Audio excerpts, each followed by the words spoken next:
ನಮಸ್ಕಾರ. ಮುಖ್ಯಾಂಶಗಳು. ಲಂಡನ್ನಲ್ಲಿ ಉದ್ಯಮಿಗಳೊಂದಿಗೆ ಪ್ರಧಾನಿ ನರೇಂದ್ರ ಮೋದಿ ಸಂವಾದ. ಮೇಕ್ ಇನ್ ಇಂಡಿಯಾ ಅಭಿಯಾನದಲ್ಲಿ ಪಾಲ್ಗೊಳ್ಳಲು ಮನವಿ. ಜಾತ್ಯತೀತ ಸಿದ್ಧಾಂತ ಪಾಲನೆ ರಾಜ್ಯ ಸರ್ಕಾರದ ಮೂಲ ಆಶಯ. ಮುಖ್ಯಮಂತ್ರಿ ಸಿದ್ದರಾಮಯ್ಯ.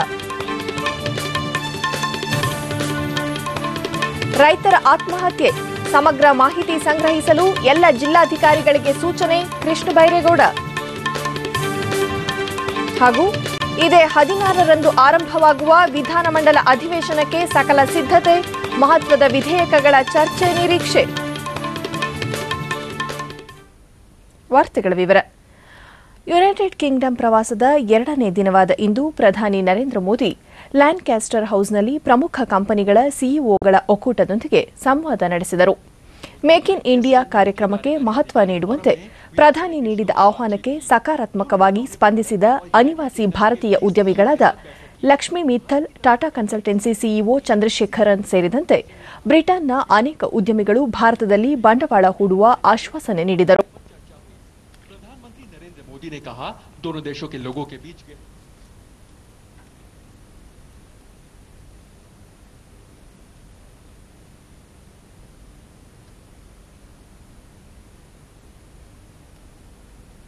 ಬಳಿಕ ಪ್ರಧಾನಿ ನರೇಂದ್ರ ಮೋದಿ ಅವರ ಗೌರವಾರ್ಥ ಬ್ರಿಟನ್ ರಾಣಿ 2ನೇ ಎಲಿಜಬೆತ್ ಏರ್ಪಡಿಸಿದ್ದ ವಿಶೇಷ ಔತಣಕೂಟದಲ್ಲಿ ಪಾಲ್ಗೊಂಡರು. ಬಕಿಂಗ್ಹ್ಯಾಮ್ ಅರಮನೆಯಲ್ಲಿ ಪ್ರಧಾನಿ ಅವರನ್ನು ರಾಣಿ ಎಲಿಜಬೆತ್ ಆತ್ಮೀಯವಾಗಿ ಬರಮಾಡಿಕೊಂಡರು. ಈ ವೇಳೆ ಭಾರತದ ಹಿರಿಯ ಅಧಿಕಾರಿಗಳನ್ನು ನರೇಂದ್ರ ಮೋದಿ ರಾಣಿಗೆ ಪರಿಚಯ ಮಾಡಿಕೊಟ್ಟರು.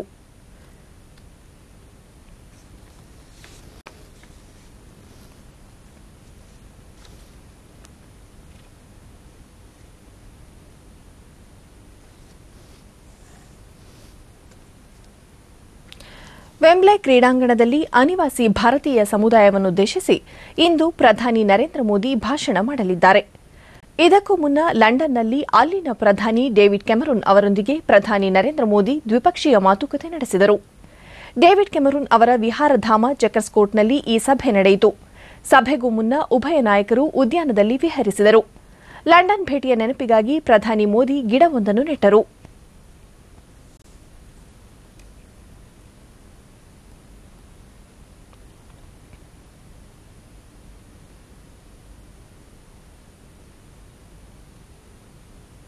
ಬಳಿಕ ಪ್ರಧಾನಿ ನರೇಂದ್ರ ಮೋದಿ ಭಗವದ್ಗೀತೆ ಶ್ಲೋಕ ಬರೆದಿರುವ ವಸ್ತ್ರ ಸೇರಿದಂತೆ ಕೆಲ ನೆನಪಿನ ಕಾಣಿಕೆಗಳನ್ನು ಡೇವಿಡ್ ಕೆಮರೂನ್ಗೆ ನೀಡಿದರು.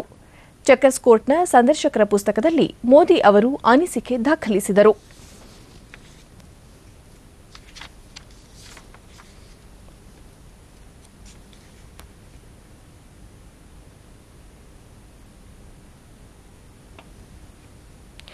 ಕೆಂಪೇಗೌಡ ಅಂತಾರಾಷ್ಟ್ರೀಯ ವಿಮಾನ ನಿಲ್ದಾಣದ ನಾಮಕರಣದ ಬಗ್ಗೆ ಹಿರಿಯ ಸಾಹಿತಿ ಗಿರೀಶ್ ಕಾರ್ನಾಡ್ ಹೇಳಿಕೆ ಹಿನ್ನೆಲೆಯಲ್ಲಿ ಮಧ್ಯಪ್ರವೇಶಿಸುವಂತೆ ಆಗ್ರಹಿಸಿ ರಾಜ್ಯ ಒಕ್ಕಲಿಗರ ಒಕ್ಕೂಟ ಹಾಗೂ ಒಕ್ಕಲಿಗರ ಸಮುದಾಯದ ಮುಖಂಡರು ಕೇಂದ್ರ ರಾಸಾಯನಿಕ ಮತ್ತು ರಸಗೊಬ್ಬರ ಖಾತೆ ಸಚಿವ ಅನಂತಕುಮಾರ್ ಅವರನ್ನು ಬೆಂಗಳೂರಿನಲ್ಲಿಂದು ಭೇಟಿ ಮಾಡಿ ಮನವಿ ಸಲ್ಲಿಸಿದರು.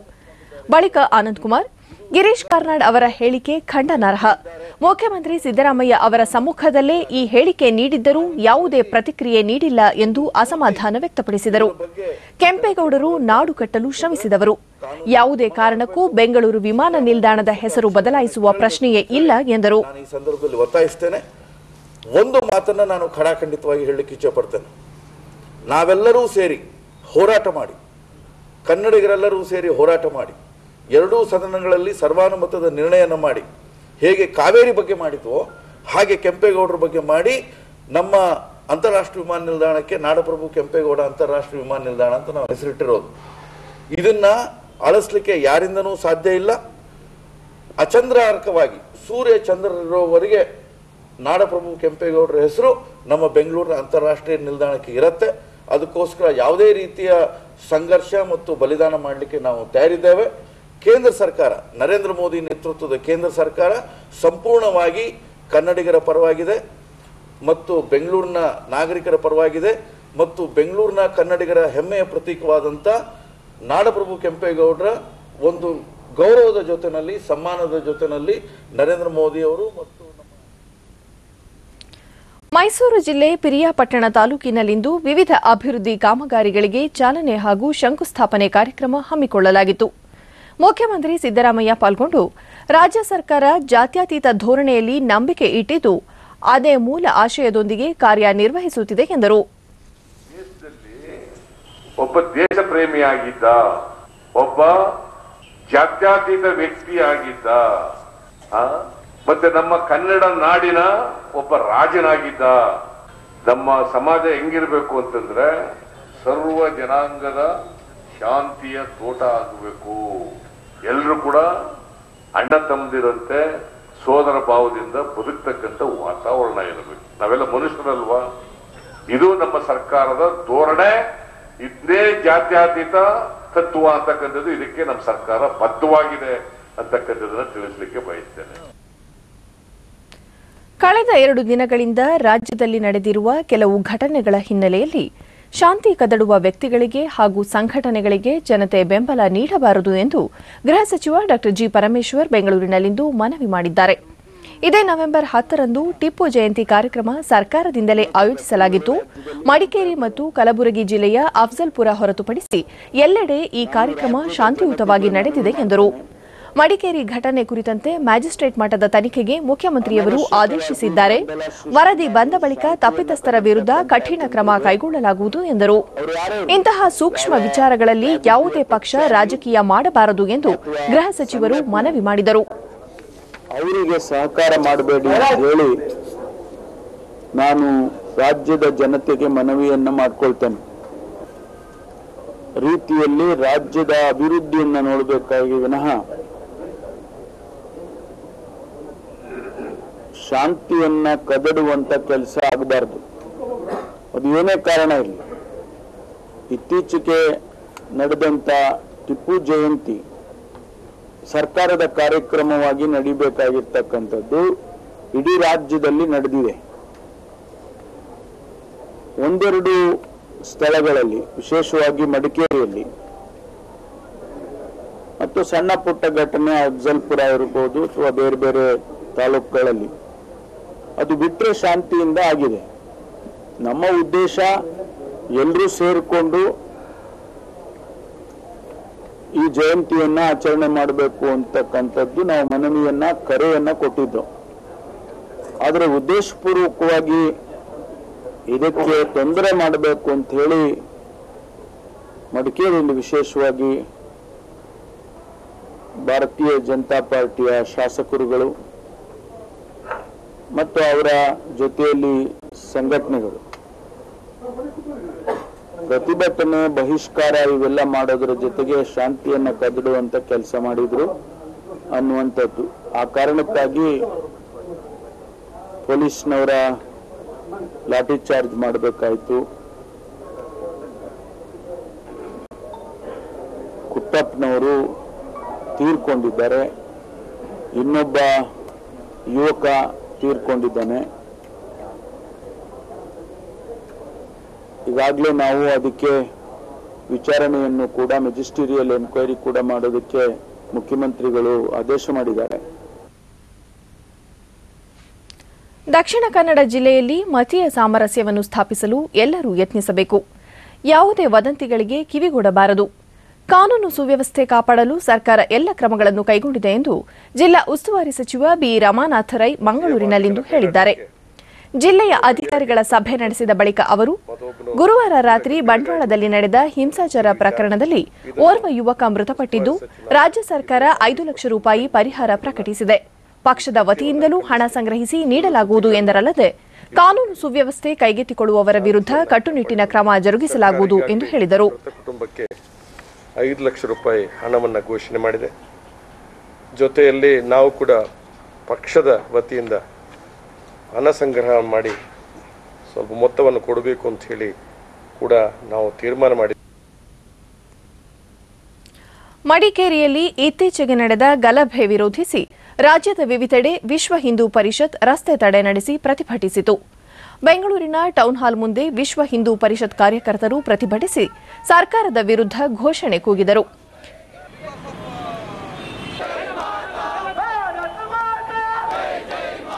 ವಿಎಚ್ಪಿ ಪ್ರಧಾನ ಕಾರ್ಯದರ್ಶಿ ಗೋಪಾಲ್, ಮಡಿಕೇರಿಯಲ್ಲಿ ನಡೆದ ಗಲಭೆಯಲ್ಲಿ ಮೃತಪಟ್ಟವರ ಕುಟುಂಬಕ್ಕೆ 25 ಲಕ್ಷ ರೂಪಾಯಿ ಪರಿಹಾರ ನೀಡಬೇಕು ಹಾಗೂ ಘಟನೆಯನ್ನು ನ್ಯಾಯಾಂಗ ತನಿಖೆಗೆ ಒಪ್ಪಿಸಬೇಕು.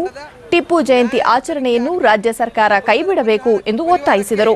ಕನಿಷ್ಠ 25 ಲಕ್ಷ ರೂಪಾಯಿ ಪರಿಹಾರ ಕೊಡಬೇಕು ಮತ್ತು ಈ ಹಿಂಸಾಕೃತ್ಯದಲ್ಲಿ ಕಾರಣರಾದವರನ್ನ ಬಂಧಿಸಿ ನ್ಯಾಯಿಕ ಕ್ರಮ ಅವರ ಮೇಲೆ ತೆಗೆದುಕೊಳ್ಳಬೇಕು ಅನ್ನುವಂಥ ಆಗ್ರಹ ಇಟ್ಕೊಂಡು ಈ ಹೋರಾಟ ಮಾಡ್ತಾ ಇದ್ದೀವಿ. ಹುಬ್ಬಳ್ಳಿಯಲ್ಲಿ ವಿಎಚ್ಪಿ ಕಾರ್ಯಕರ್ತರು ಪ್ರಮುಖ ಬೀದಿಗಳಲ್ಲಿ ಪ್ರತಿಭಟನಾ ಮೆರವಣಿಗೆ ನಡೆಸಿ ಕಿತ್ತೂರು ಚೆನ್ನಮ್ಮ ವೃತ್ತದ ಬಳಿ ಮಾನವ ಸರಪಳಿ ನಿರ್ಮಿಸಿದರು. ಬಿಜೆಪಿ ರಾಜ್ಯಾಧ್ಯಕ್ಷ ಸಂಸದ ಪ್ರಹ್ಲಾದ್ ಜೋಶಿ ಸೇರಿದಂತೆ ಅನೇಕ ಮುಖಂಡರು ಕಾರ್ಯಕರ್ತರು ಹಾಜರಿದ್ದರು.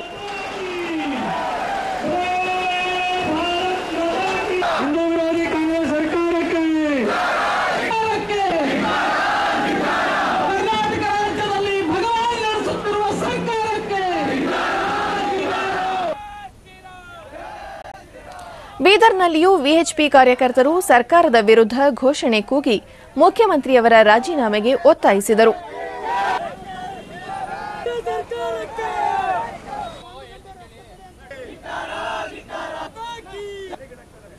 ಹಾವೇರಿ ನಗರದಲ್ಲಿಯೂ ಸಹ ವಿಶ್ವ ಹಿಂದೂ ಪರಿಷತ್ನ ಕಾರ್ಯಕರ್ತರು ಮೆರವಣಿಗೆಯಲ್ಲಿ ಆಗಮಿಸಿ ಸರ್ಕಾರದ ವಿರುದ್ಧ ಘೋಷಣೆ ಕೂಗಿದರು.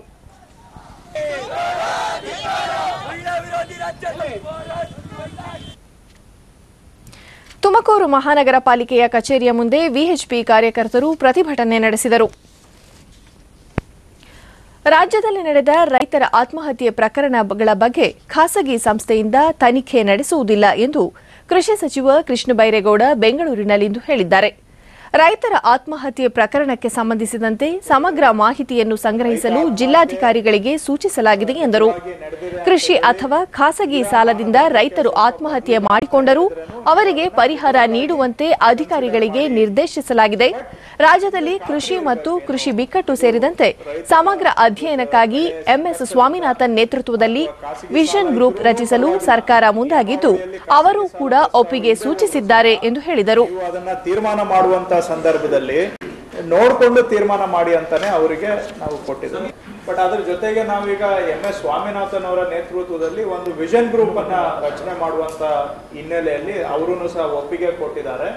ಸೊ ಈ ಅಗ್ರೇರಿಯನ್ ಡಿಸ್ಟ್ರೆಸ್ ಅಂದ್ರೆ ಕೃಷಿಯ ಬಿಕ್ಕಟ್ಟು ಅನ್ನುವಂಥದ್ದು ಏನಿದೆ, ಯಾಕಂದ್ರೆ ಒಂದು ಈ ಕಮಿಟಿ ಇನ್ನೊಂದು ಕಮಿಟಿ ಬೇಡ ಅಂತೇಳಿ ಅದಕ್ಕೇನೆ ಈ ಮ್ಯಾಂಡೇಟ್ ಅನ್ನು ಸಹ ಕೊಟ್ಟು ಅವ್ರ ಕಡೆಯಿಂದಾನೇ ಅವರ ನೇತೃತ್ವದಲ್ಲೇ overall agriculture sector including agrarian distress ಕೃಷಿ ಬಿಕ್ಕಟ್ಟನ್ನು ಸಹ ಸೇರಿಸಿ ಅದು ಆ ಸಮಿತಿ ವತಿಯಿಂದ ಅವರಿಗೆ ಈ ಮ್ಯಾಂಡೇಟ್ ಅನ್ನ ಕೊಟ್ಟಿದ್ದಾರೆ. ಇದೇ ತಿಂಗಳ 16ರಿಂದ 27ರವರೆಗೆ 10 ದಿನಗಳ ಕಾಲ ವಿಧಾನಸಭೆಯ ಕಲಾಪ ನಡೆಯಲಿದೆ ಎಂದು ವಿಧಾನಸಭಾಧ್ಯಕ್ಷ ಕಾಗೋಡು ತಿಮ್ಮಪ್ಪ ಬೆಂಗಳೂರಿನಲ್ಲಿಂದು ಹೇಳಿದ್ದಾರೆ. ಮೊದಲ ದಿನದ ಕಲಾಪದಲ್ಲಿ ಅಗಲಿದ ವಿಧಾನಸಭೆಯ ಹಾಲಿ ಹಾಗೂ ಮಾಜಿ ಸದಸ್ಯರು ಸೇರಿದಂತೆ ನಾಡಿನ ಗಣ್ಯರ ನಿಧನಕ್ಕೆ ಶ್ರದ್ಧಾಂಜಲಿ ಸಲ್ಲಿಸಲಾಗುವುದು. ಬಳಿಕ ಸದನವನ್ನು ಮಾರನೇ ದಿನಕ್ಕೆ ಮುಂದೂಡಲಾಗುವುದು. 2ನೇ ದಿನದಿಂದ ಹಲವು ವಿಧೇಯಕಗಳ ಮಂಡನೆ ಹಾಗೂ ಚರ್ಚೆ ನಡೆಯಲಿದೆ. ಈ ವರ್ಷ ಒಟ್ಟಾರೆ 58 ದಿನಗಳ ಕಾಲ ಅಧಿವೇಶನ ನಡೆಸಿದಂತಾಗಲಿದೆ ಎಂದರು. ಪ್ರಶ್ನೆಯೊಂದಕ್ಕೆ ಉತ್ತರಿಸಿ ಲೋಕಾಯುಕ್ತ ಕಾಯ್ದೆ ಕುರಿತಂತೆ ಇದುವರೆಗೂ ಸರ್ಕಾರದಿಂದ ಯಾವುದೇ ವಿಧೇಯಕ ಬಂದಿಲ್ಲ ಎಂದು ಸ್ಪಷ್ಟಪಡಿಸಿದರು.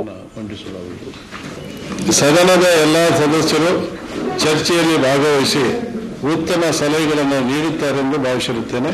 ಅದೇ ರೀತಿ ಸರ್ಕಾರವು ಕೂಡ ಸ್ಪಂದಿಸಿ ರಾಜ್ಯದ ಅಭಿವೃದ್ಧಿಗೆ ಈ ಸದನ ಸಾಕ್ಷಿಯಾಗಲಿದೆ ಎಂದು ಭಾವಿಸುತ್ತೇನೆ.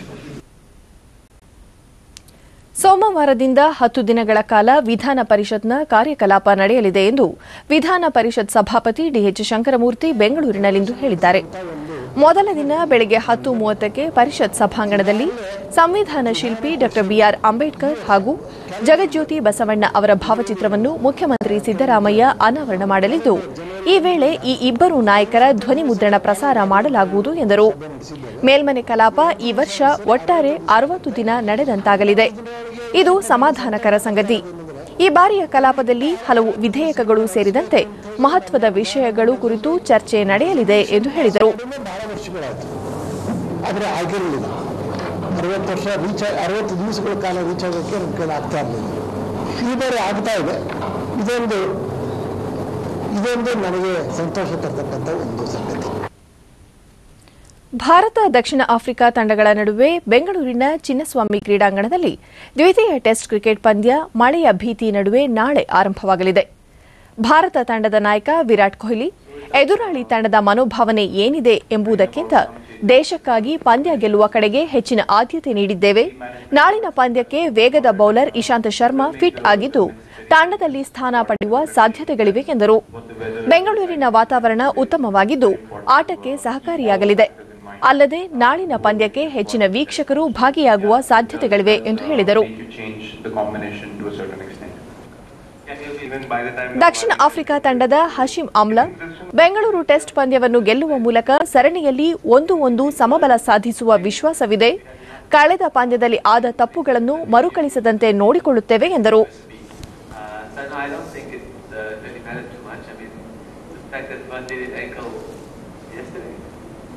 Just yesterday, I mean, things like that happen, and sometimes you get a little bit of fairy tale stories coming up from these type of things. ಕೊನೆಯಲ್ಲಿ ಮತ್ತೊಮ್ಮೆ ಮುಖ್ಯಾಂಶಗಳು. ಲಂಡನ್ನಲ್ಲಿ ಉದ್ಯಮಿಗಳೊಂದಿಗೆ ಪ್ರಧಾನಿ ನರೇಂದ್ರ ಮೋದಿ ಸಂವಾದ. ಮೇಕ್ ಇನ್ ಇಂಡಿಯಾ ಅಭಿಯಾನದಲ್ಲಿ ಪಾಲ್ಗೊಳ್ಳಲು ಮನವಿ.